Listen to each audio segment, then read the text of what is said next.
Assalamualaikum Bapak. Waalaikumsalam warahmatullahi wabarakatuh. Selamat siang Pak. Mas Gimana Tony, kabarnya Pak siang hari ini? alhamdulillah. Selamat siang. Alhamdulillah kabar baik. Seperti Alhamdulillah. biasa, alhamdulillah. Oke, Bapak Ya, di siang hari ini mata pelajaran dulu deh. Mata pelajaran yang akan disampaikan Pak Izro ini apa ya Pak ya di siang hari ini Pak? mata pelajaran fikih ya tentang materi bab ketentuan sholat berjamaah. Oke Ya, oke oke. seperti itu. Bapak mau nanya dulu nih Pak untuk MTS Baik. Negeri sendiri, MTS Negeri Samarinda ini udah melakukan pertemuan tatap muka atau belum nih Pak? Untuk sementara masih sosialisasi. Hmm. Jadi untuk PTM-nya belum belum dilaksanakan. Belum, belum. Ya, Jadi masih. kalau masuknya mulai kapan ya Pak ya? Kira-kira kalau dari MTS Negeri sendiri? Belum pasti informasinya, tapi masih disusun jadwalnya dengan wakil kurikulum Oke, oke. dalam waktu dekat insya Allah. Oke. Berarti sekarang masih Ya, online ya Pak ya? Masih online. iya masih online. Oke. Dan kebetulan hari ini sedang bagian rapot Oh, PTS. pembagian rapot. Iya, Biasanya nih iya. Pak Jadi anak-anak kalau tetap belajar di rumah. kalau pembagian rapot kayak gini biasanya tuh bawa nasi kuning tuh Pak. Biasanya kalau zaman dulu. Biasanya, si tumpeng ya. Bapak Iya, mungkin bisa betul. disapa dulu buat murid-murid di rumah dan juga sahabat kreatif yang lagi dengerin nih Pak. Baik. Assalamualaikum warahmatullahi wabarakatuh. Waalaikumsalam. Eh, Salam ta'zim, salam sehat untuk kalian semua, anak-anakku semua yang berada di lingkungan Madrasah Sanawiyah Negeri Samarinda maupun yang di sekolah lain. Mudah-mudahan pertemuan kita pada pagi menjelang siang ini mudah-mudahan diberkahi oleh Allah Subhanahu wa taala dengan pembahasan insyaallah tentang sholat berjamaah. Tetap semangat anak-anakku semua walaupun kita masih belajar di rumah, kita tetap semangat, insya Allah tambah barokah. Amin, amin. Baik. Oke deh Baik, Bapak, Mas. mungkin mau langsung disampaikan aja materinya di sesi pertama ini Bapak. Baik. Oke. Terima kasih Mas Tino. Dito Pak, Dito. Oh, Mas Dito. Iya. Oh iya, Masya Allah. Mas Dito, izin share screen ya. Ya silakan Bapak. Ya, baik.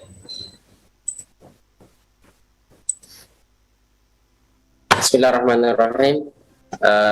Baiklah anak-anakku semua, pada kesempatan yang penuh barokah ini, Bapak ingin menyampaikan kembali, setiap kita belajar jangan lupa untuk selalu berdoa, sholat 5 waktunya, sholat sunat duhanya, baca Quran, kemudian berbakti kepada orang tua, dan jangan lupa mematuhi protokol kesehatan.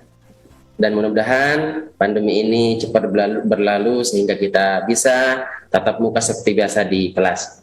Amin ya rabbal alamin. Baiklah, pada kesempatan ini Bapak akan menyampaikan materi tentang sholat berjamaah. Baik, sebagai prolognya, anak-anakku semua, bahwasanya seluruh agama ataupun ajaran agama bahwasanya selalu ada hikmah yang berupa manfaat secara sosial di balik pelaksanaannya. Terutama di sini terkait dengan ibadah kepada Allah Subhanahu wa taala dalam bentuk pelaksanaan sholat berjamaah.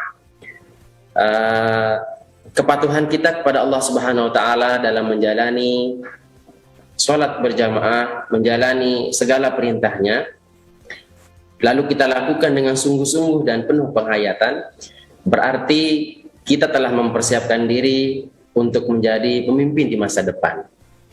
Jika kita mengetahui ketentuan hukum Islam, lalu berjamaah seperti sama artinya dengan menerapkan asas persamaan kepada seluruh umat manusia, tanpa memandang status sosial dan ekonominya. Karena dalam sholat berjamaah itu antara imam dan makmum sama hukumnya, sama kedudukannya, yaitu menghambakan diri kepada Allah Subhanahu wa taala. Jadi berjamaah juga melatih diri kita tentang bagaimana seharusnya memilih pemimpin yang baik yang diridhai oleh Allah Subhanahu wa taala, termasuk pula bagaimana kita harus menjadi pemimpin yang mengayomi dalam memberikan pelayanan kepada umatnya dan menjadi seorang yang dipimpin atau menjadi seorang rakyat yang bagaimana seharusnya menjadi orang yang dipimpin. Kita masuk ke pembahasan babu sholatil jamaah. Jadi kita berangkat dari pengertian sholat berjamaah anak-anakku semua. Jadi al-jama'atu lughatan at-ta'ifatu. Berjamaah itu menurut bahasa adalah sekelompok, ya, sekelompok orang. Ini berdasarkan firman Allah Subhanahu wa taala dalam surah An-Nisa ayat 102, ya. Bisa dilihat, wa idza kunta fihim fa aqamta lahumus shalah faltakum ta'ifatum minhum ma'ak. Dan apabila kamu berada di tengah-tengah mereka, sahabatmu, lalu hendaklah mendirikan sholat bersama-sama mereka. Jadi sholat berjamaah itu adalah sekumpulan orang yang melaksanakan sholat secara berjamaah.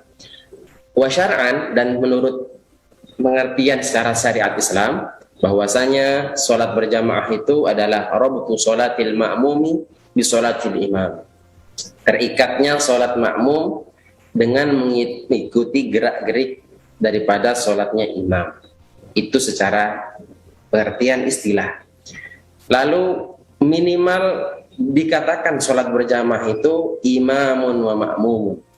Ya, jadi ada satu imam, satu makmum, maka cukup dikatakan dengan sholat berjamaah, patusamma jama'atan. Maka ini sah dikatakan dengan sholat berjamaah. Tidak harus lebih bagus seperti itu. Wa yahsulu biha afdhalu thawabil jamaah, dan sama memperoleh juga pahala daripada pahala sholat berjamaah. Anak-anakku semua, bahwasanya sholat berjamaah pasti tidak asing lagi didengar oleh telinga kalian semua, karena pasti dan yakin Bapak bahwasanya kalian semua adalah anak-anak yang soleh dan solehah, pasti pernah melakukannya dan istiqomah melaksanakan, pasti tetap melaksanakannya. Lalu terkait dengan hukum sholat berjamaah, itu ada beberapa pendapat ulama, ya. Dalam hal ini ada yang berpendapat dalam kitab Rawdatul Thalibin, ya, karangan Imam An-Nawawi, beliau menyebutkan bahwasanya hukum sholat berjamaah itu adalah fardu ain, itu untuk sholat Jumatnya. Sedangkan untuk sholat fardu lainnya, ada beberapa pendapat yang paling sahih menurut beliau Imam Nawawi dalam kitab ini adalah fardu kifayah, yaitu hukumnya fardu kifayah. Apa itu fardu kifayah? Fardu kifayah itu adalah jika dilakukan oleh sebagian orang, maka gugurlah kewajiban orang lainnya. Gugur dalam konteks dia boleh tidak berjamaah. Orang lain itu gugur kewajibannya sholat berjamaah. Tetapi sholat wajibnya, jika dia melakukan sendiri itu wajib, tetap hukumnya wajib. Ya, tetap hukumnya wajib. Jadi yang digugurkan adalah kewajiban dia melakukan sholat berjamaah. Itu pendapat yang sahih menurut kebanyakan ulama dalam hal ini, Imam An-Nawawi. Didukung juga dengan pendapat daripada Al-Imam Asy-Syafi'i selaku guru beliau, ya. Imam Nawawi ini murid dari Imam Asy-Syafi'i, bahwasanya yang mengatakan sholat berjamaah itu adalah fardu kifayah, antaranya adalah Imam Asy-Syafi'i, kemudian Abu Hanifah, sebagaimana disebutkan dalam kitab Al-Ifshah jilid 142. Jadi demikian juga dengan jumhur mayoritas ulama, baik yang lampau mutaqaddimin maupun yang berikutnya mutaakhirin, itu termasuk juga pendapat kebanyakan ulama dari kalangan mazhab Al-Hanafiyah dan Al-Malikiyah itu mengatakan fardu kifayah. Jadi anak-anakku semua, pendapat ini ada yang mengatakan juga bahkan fardu ain, kemudian ada yang mengatakan sunnah muakkadah. Jadi semuanya adalah berdasarkan hadis dari baginda Rasulullah SAW. Tinggal kita mau mengambil ataupun mengikuti yang mana. Namun dalam hal ini kita nanti akan melihat mana yang lebih menurut kita itu yang kita akan ikuti seperti itu. Baik, anak-anakku semua, kita lanjutkan. Berikutnya adalah keutamaan daripada sholat berjamaah. Supaya kita termotivasi untuk melakukan sholat berjamaah, maka kita perlu mengetahui fadilah atau keutamaannya.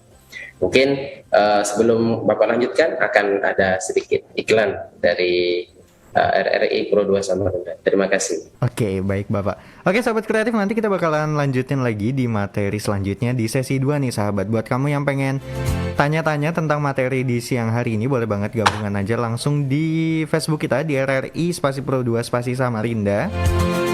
Atau enggak di WA kita nih sahabat kreatif di 0812 5848 7885.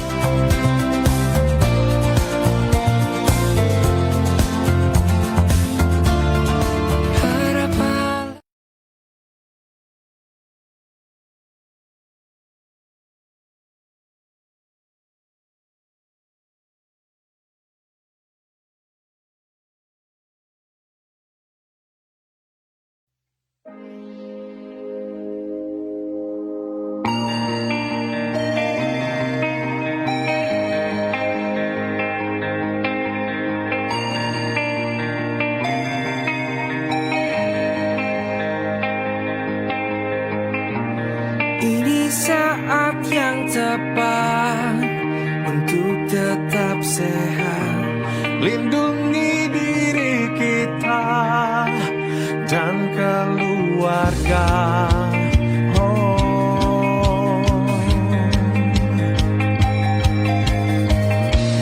Kita bisa melawan virus yang menyerang, menghadapi semua rintangan menghadap. Ingat selalu pesan RRI, Jangan lupa terus jaga diri kita. pakai maskermu, gunakan selalu. Cuci tanganmu setiap waktu. Jaga jarakmu, Kuatkan imunmu bersama RRI kita tangguh.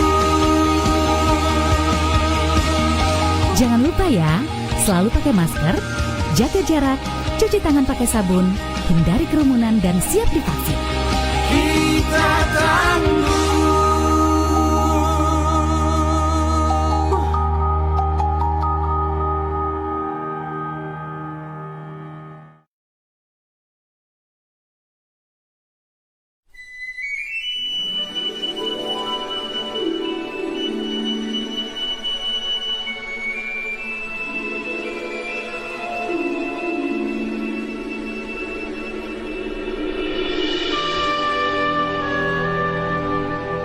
Irama yang kita dengar ini terdiri dari berbagai instrumen. Alat musik yang berbeda menghasilkan berbagai suara. Namun semua terangkai membentuk nada indah ketika dimainkan bersama dan seirama.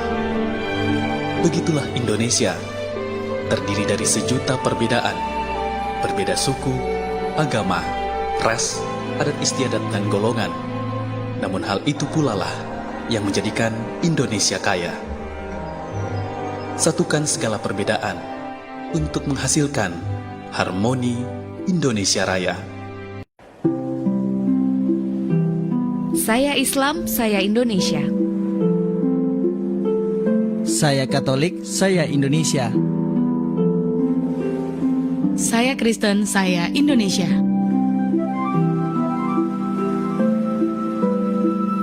Saya Hindu, saya Indonesia. Saya Buddha, saya Indonesia. Dan saya Konghucu, saya Indonesia.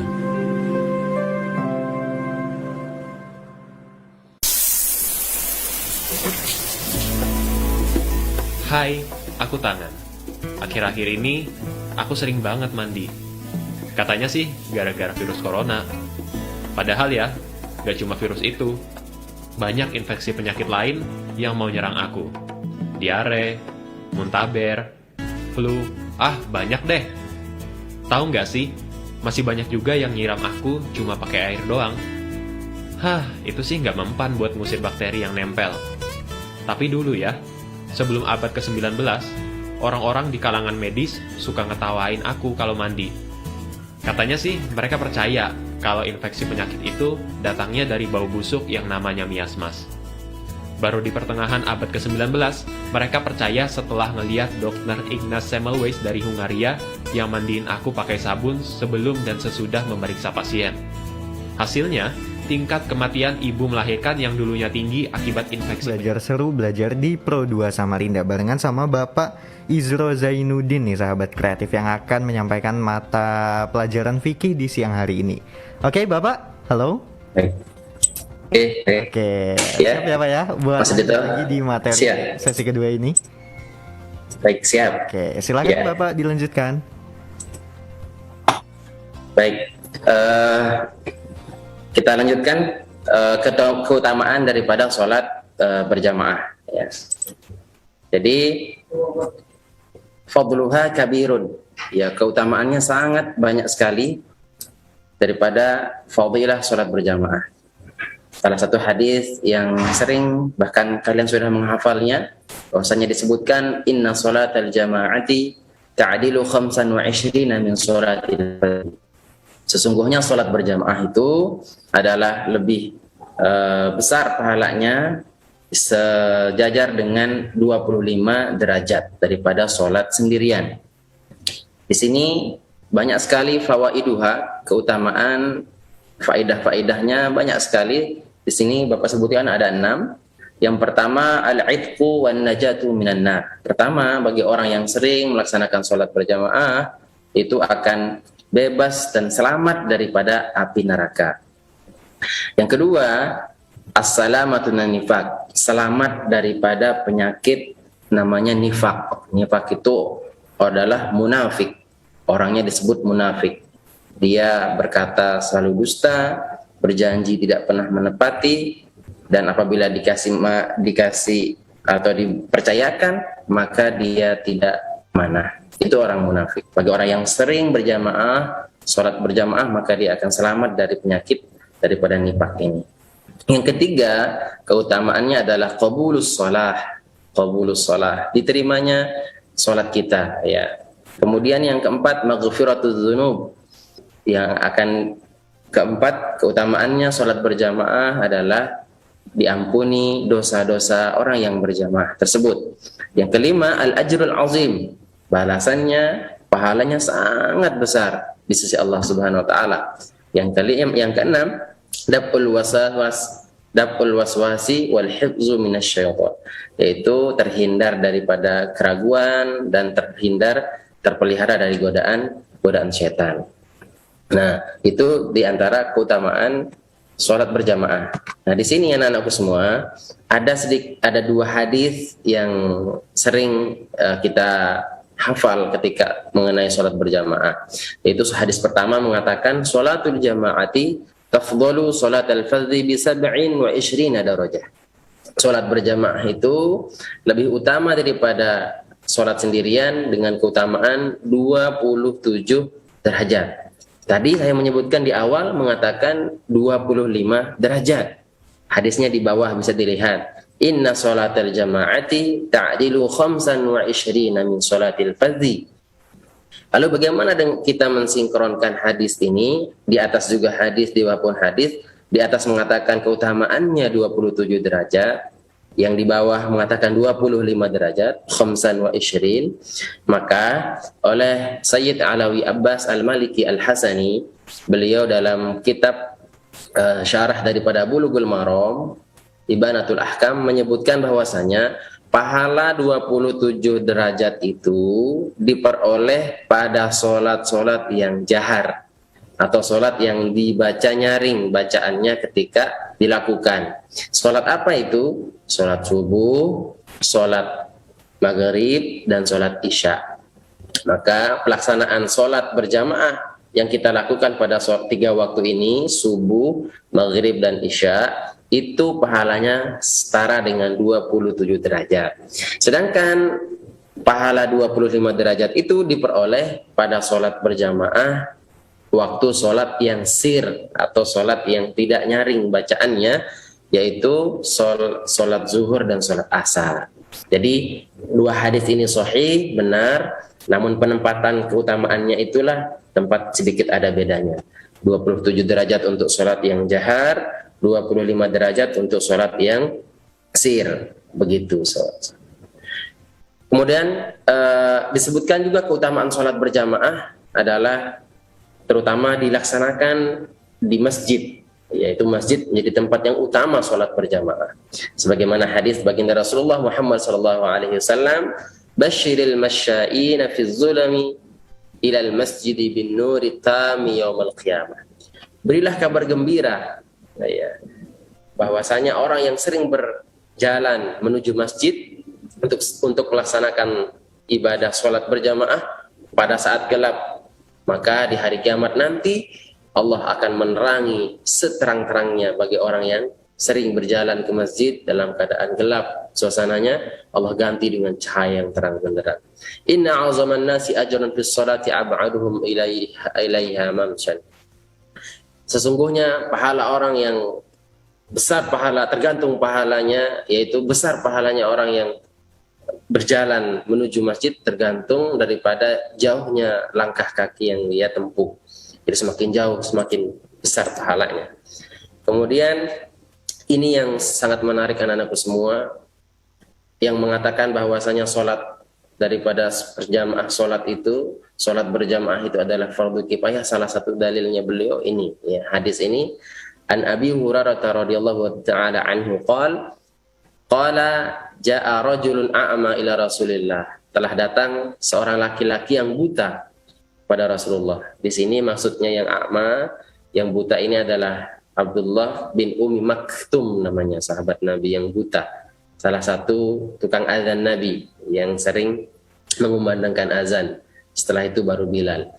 Faqala innahu laysa li qaidun. Si rajulun a'ma ini, beliau mengatakan, saya tidak punya orang yang menuntun saya ya Rasulullah. Yaquduni ila shalah, yang menuntun saya, yang membawa saya untuk sholat berjamaah. Fasalahu ayyarkhisalahu fi baitihi. Kemudian laki-laki buta ini minta supaya Rasulullah memberikan keringanan supaya dia sholat di rumah. Falamma walla da'ahu. Ketika berpaling mau berpisah dari setelah bertanya tadi, maka Rasul bertanya, faqala lahu, Rasul bertanya, hal tasma'un nida abis shalah? Engkau dengar azan ketika mengumandangkan azan untuk sholat berjamaah? Faqala na'am. Lalu orang yang buta tadi mengatakan, iya saya dengar ya Rasulullah. Qala fa'ajib, maka silahkan sholat berjamaah di masjid, kata beliau. Jadi ini bayangkan orang yang buta, sahabat Nabi yang buta pun ketika ditanya oleh Rasulullah, engkau dengar azan? Iya, maka diwajibkan, diharuskan untuk datang di tempat sumber suara tersebut atau masjid dalam hal ini. Nah, inilah salah satu bentuk dalil yang mengatakan sholat tadi, sholat berjamaah itu ada yang mengatakan fardu ain, ada yang mengatakan fardu kifayah, sunnah muakkadah. Kemudian anakku semua, di sini ada sedikit Bapak berbagi terkait prioritas menjadi imam berdasarkan hierarkinya. Ini artinya dari urutan paling atas ke yang paling bawah. Jadi seorang imam itu dalam sholat berjamaah itu sebaiknya dari pertama ya pemimpin di tempat wilayah itu. Pemimpin di sini tentunya paham agama. Ya, jika tidak ditemukan, yang paling berhak adalah imam tepat di masjid tersebut. Maka kalau tidak punya penduduk, jika tidak ditemukan maka penduduk setempat yang mampu menjadi imam maka dapat dipilih berdasarkan kriteria paling pertama paling memahami hukum-hukum Islam. Jadi yang paling paham agama di tempat itu yang jadi imam. Kemudian yang paling fasih bacaannya menurut kaidah yang ada, hukum tajwidnya, sifatul hurufnya dan seterusnya. Bukan paling fasih menurut diri sendiri ya. Bukan menurut diri sendiri, menurut orang yang faham atau sesuai dengan kaidah sifatul huruf, tajwid dan seterusnya. Kemudian berlaku paling sederhana atau zuhud dalam kehidupannya sehari-hari. Kemudian paling menjaga diri dari makanan yang haram. Kemudian yang lebih dulu berhijrah. Ya, ini kalau ada dua kriteria, mana yang lebih pertama kali tempat tinggal di tempat itu. Nah, ya. Kemudian yang paling mulia keturunan atau nasabnya. itu yang berhak menjadi imam. Kemudian yang paling baik akhlaknya, itu salah satu kriteria imam ya. Kemudian paling bersih penampilannya, termasuk pakaiannya yang dikenakan. Kemudian berikutnya paling merdu suaranya. Nah, ini merdu suara itu di nomor sekian ya. Kemudian paling ideal postur tubuhnya.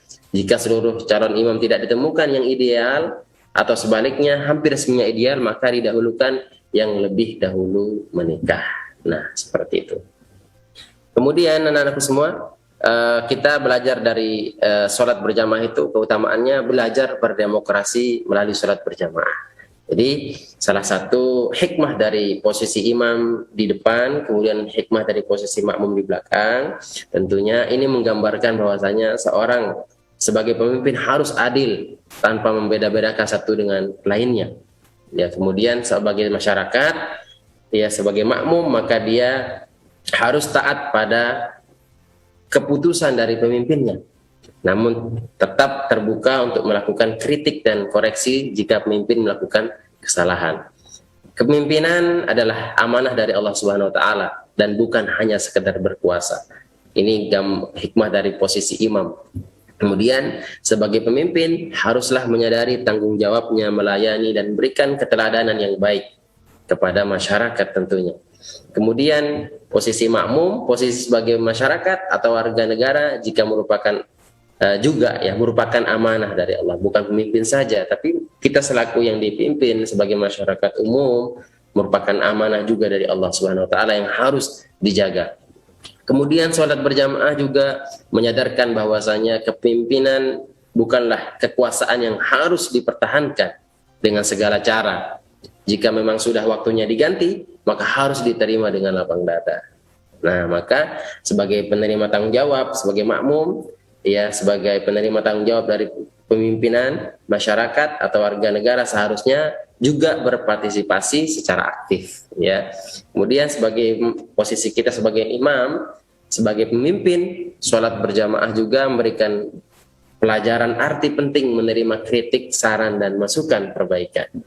Nah, ini dalam melakukan koreksi oleh makmum harusnya dilakukan dengan mekanisme yang berlaku, tata cara yang berlaku tentunya dengan penuh sopan santun yang sesuai dengan ajaran agama Islam. Nah, jadi itu anak-anakku semua terkait sholat berjamaah. Untuk sesi berikutnya nanti mudah-mudahan ada dari kolom komentar fanspage yang dari RRI Purwodo Samarinda, baru kita akan bahas sebelum ditutup tentunya. Terima kasih Mas Dito. Ya, baik Bapak.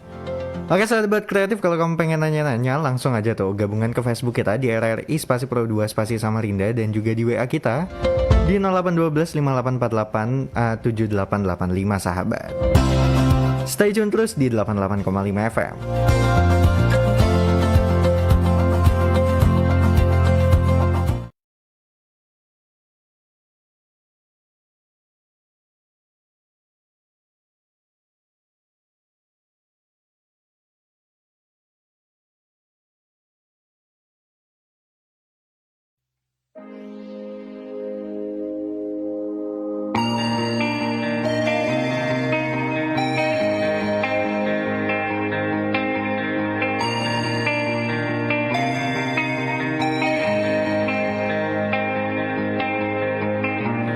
Ini saat yang tepat untuk tetap sehat, lindungi diri kita dan keluarga.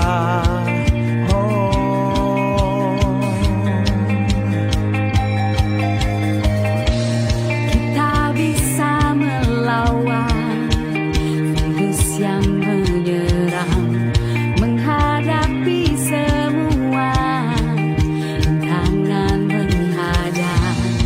Ingat selalu pesan RRI, Jangan lupa terus jaga diri kita.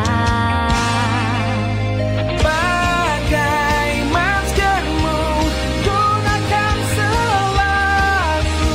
Cuci tanganmu setiap waktu. Jaga jarakmu Kuatkan imunmu bersama RRI.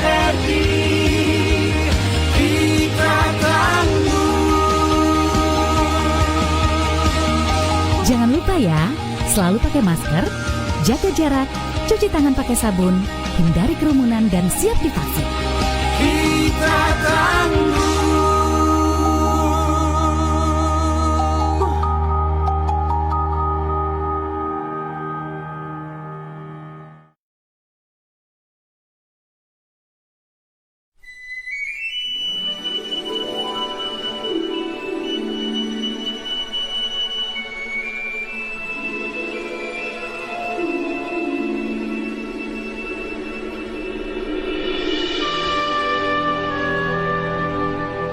Irama yang kita dengar ini terdiri dari berbagai instrumen.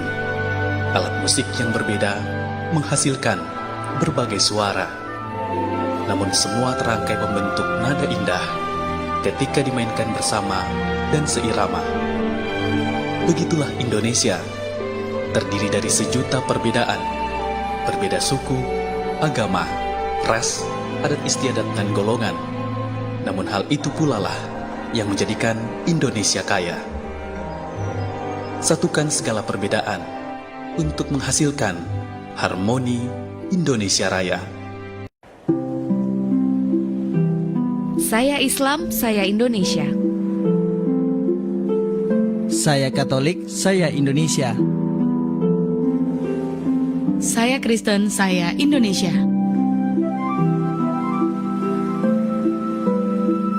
Saya Hindu, saya Indonesia.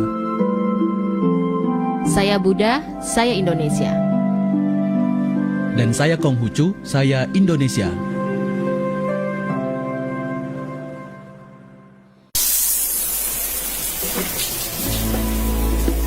Hai, aku Tangan. Akhir-akhir ini, aku sering banget mandi. Katanya sih, gara-gara virus corona. Padahal ya, gak cuma virus itu. Banyak infeksi penyakit lain yang mau nyerang aku. Diare, muntaber, flu, banyak deh.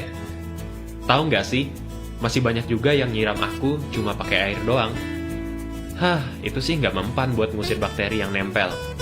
Tapi dulu ya, sebelum abad ke-19, orang-orang di kalangan medis suka ngetawain aku kalau mandi. Katanya sih, mereka percaya kalau infeksi penyakit itu datangnya dari bau busuk yang namanya miasmas. Baru di pertengahan abad ke-19, mereka percaya setelah ngeliat Dr. Ignaz Semmelweis dari Hungaria yang mandiin aku pakai sabun sebelum dan sesudah memeriksa pasien. Hasilnya, tingkat kematian ibu melahirkan yang dulunya tinggi akibat infeksi penyakit menurun drastis. Dahsyat gak? Makanya, sampai sekarang kalian udah tahu kan gimana pentingnya aku mandi? Ya, mandi lagi deh.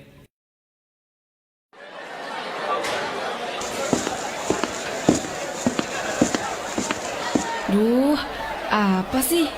Aku aneh ya? Kok orang-orang kayak ngeliatin aku gitu? Ih, kenapa ya? Kok cuma aku yang gak ditegur? Ntar kalau aku di Pro 2 Samarinda. Dan gak kerasa udah masuk di sesi terakhir aja nih barengan sama Bapak Izro Zainuddin nih, sahabat kreatif.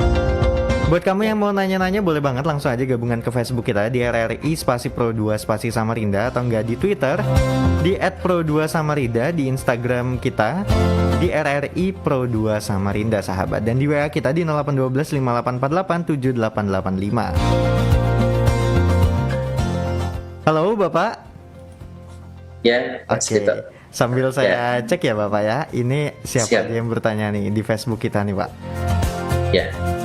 Oke, ini ada yang bertanya Bapak di Facebook kita, yaitu namanya ada Boruto Gaming nih. Dia bertanya, kalau imam nguap dalam sholat, apakah sholatnya itu batal? Namanya M. Umair Afif S dari kelas 79 nih Pak. Baik, pertanyaan yang bagus sekali. Jika seorang imam menguap ketika melaksanakan sholat jamaah ya. Jadi menguap itu sendiri tidak membatalkan sholat ya, karena dia merupakan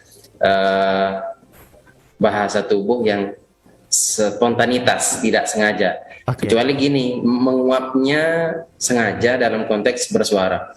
Misalkan menguapnya, mohon maaf, wah, pakai nada kemudian ditambah-tambah suara, itu jelas hukumnya nanti batal sholatnya. Tapi kalau memang alami karena proses karena ngantuk seperti itu, maka dia tidak berpengaruh dengan sholat tersebut, tidak batal. Oke.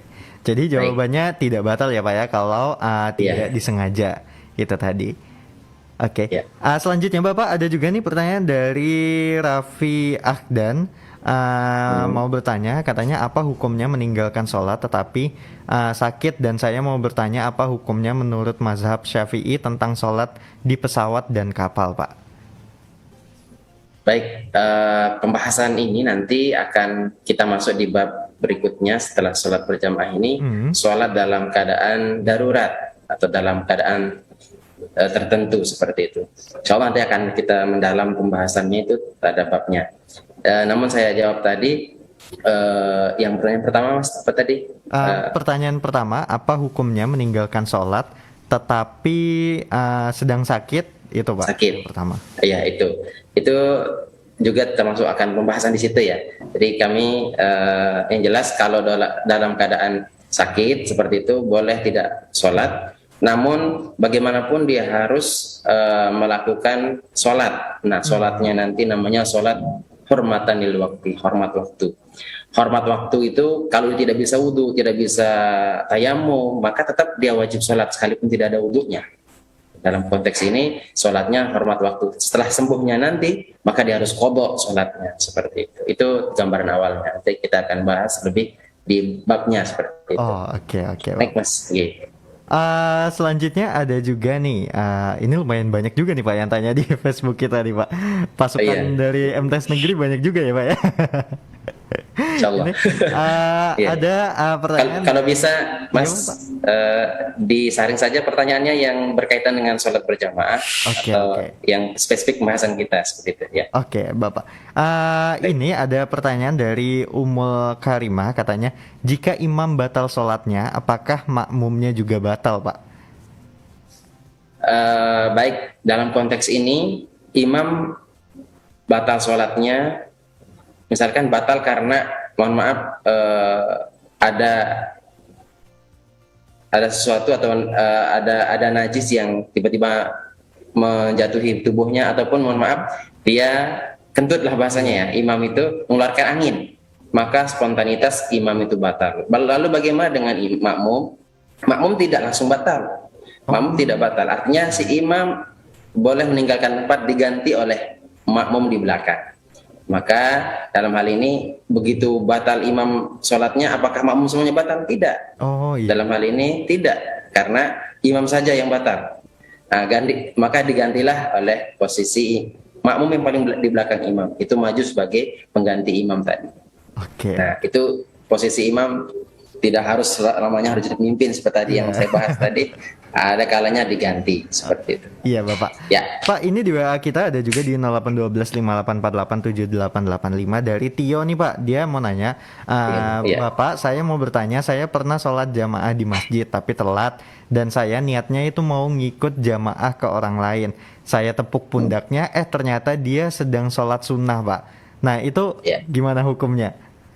Nah ini luar biasa, pertanyaannya bagus sekali dari Nanda Tina ya. Tio. Baik.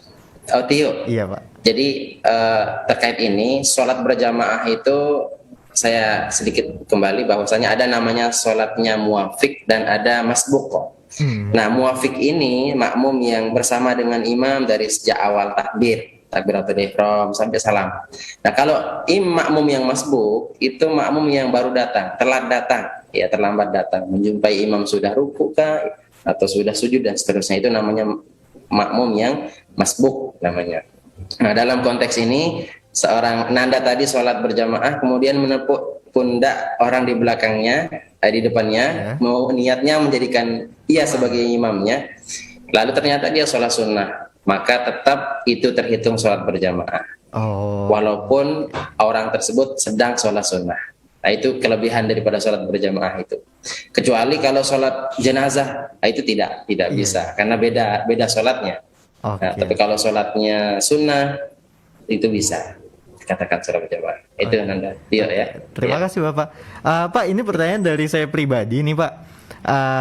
Kadang kan kita kalau sholat subuh berjamaah itu ada doa kunutnya tuh Pak di beberapa masjid.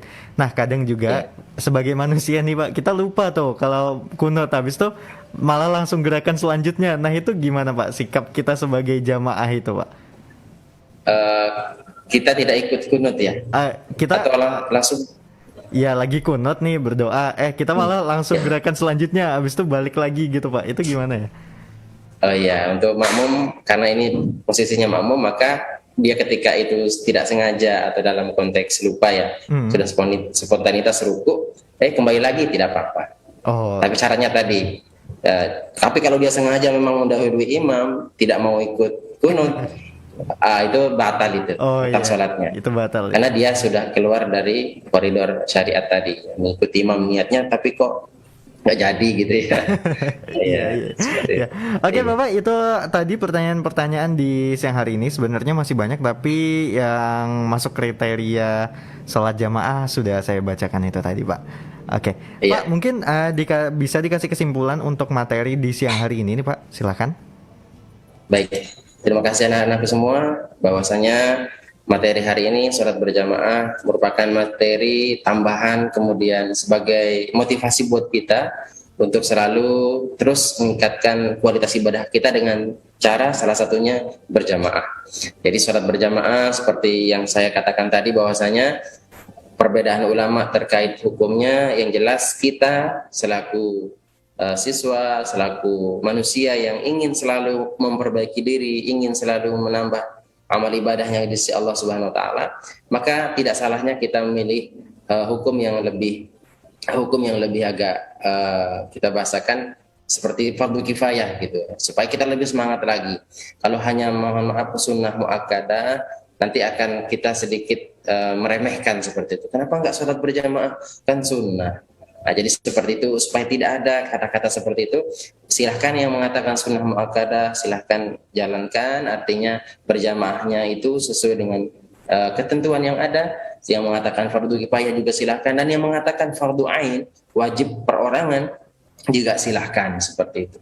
Simpulannya anak-anakku semua, para ulama itu memberikan pendapat seperti itu karena sudah kapasitasnya, keilmuannya bisa menggali hukum dari dari hadis Nabi yang banyak sekali terkait dengan sholat berjamaah. Jadi kita silahkan memilih menurut anak-anakku semua yang terbaik menurut kalian, silahkan ikuti. Jika memilih yang sunnah muakkadah, silahkan. Kalau yang memilih fardu kifayah juga silahkan. Seperti itu ya. Jadi kita intinya saling toleransi, ya, menghargai pendapat satu dengan pendapat lainnya. Itu Mas Tito. Oke, baik Bapak. Bapak terima kasih banyak sudah bergabung di siang hari ini Bapak di Pro 2 Samarinda. Semoga di lain kesempatan bisa bergabung lagi ya Bapak ya. Iya, sama-sama. Terima kasih Bapak, terima kasih banyak. Ya, Assalamualaikum warahmatullahi wabarakatuh. Waalaikumsalam warahmatullahi wabarakatuh. Ya sahabat kreatif, nggak kerasa udah selesai aja nih aku nemenin kamu di Belajar Asik Belajar Seru Belajar di Pro 2 Samarinda barengan sama Bapak Isro Zainuddin MPD dari MTS Negeri Samarinda sahabat. Habis ini bakalan banyak lagi program yang menarik dari Pro 2, stay tune terus di 88,5 FM sahabat.